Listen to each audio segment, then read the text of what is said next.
night, been thinking, and here's my theory that I've formulated for the surge problem on my truck. So this is a 1993. It's a 7.3 IDI, non-turbo, all mechanical fuel system. I still have a mechanical lift pump in there.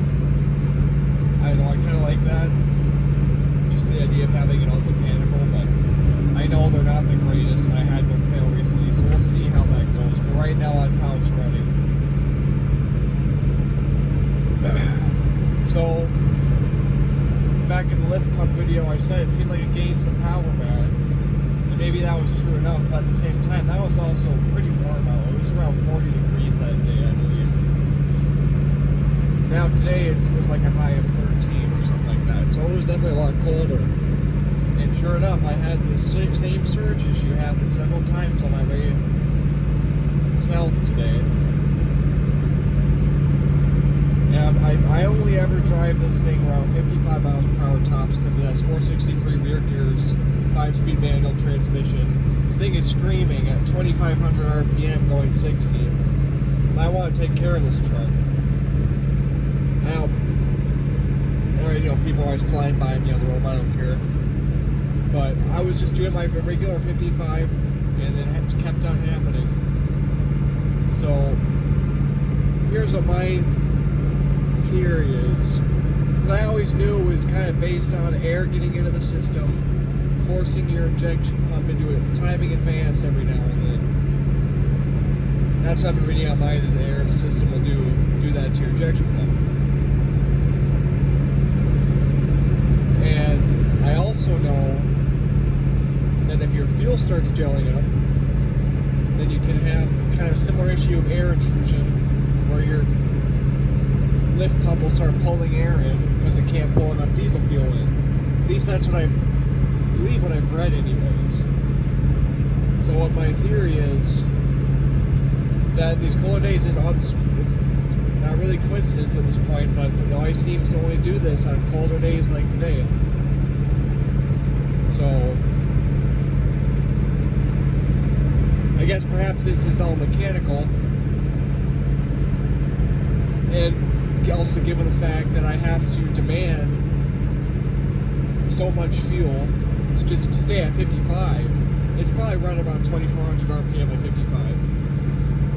Especially, highway driving. It's consistent, high demand for fuel.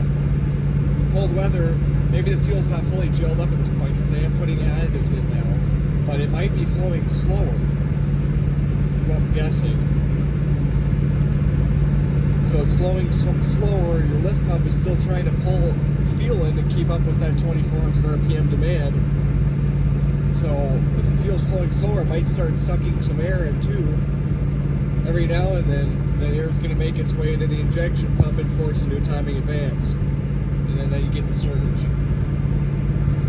So right now, I'm just going to try this because, I'm kind of my wit's end at this point otherwise. But it's got to be weather related. It has to be temperature related. Because it only ever does this when it's around this temperature or lower. So anyways, I'm just going to try driving it at 50 miles per hour when it's at this temperature max. That's what I'm going to do.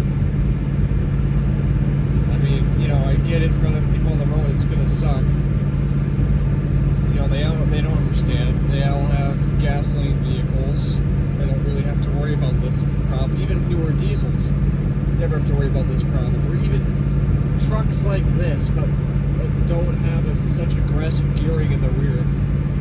They can get up to 55, 60 mile per hour and not even break the 2K barrier on the RPM gauge. So they would never even have this issue because they're not pushing their engine as much as I have to. I mean, I could change out the rear gears, but I don't know, I kind of like having those big heavy gears in the back because if I need to tow something big, I know I can. It's also just, I guess fits the F Super Duty poster way stable, I guess. But anyways, yeah, I'm going to be going from now on, when it's like this cold, I'm going to be going 50 miles per hour tops.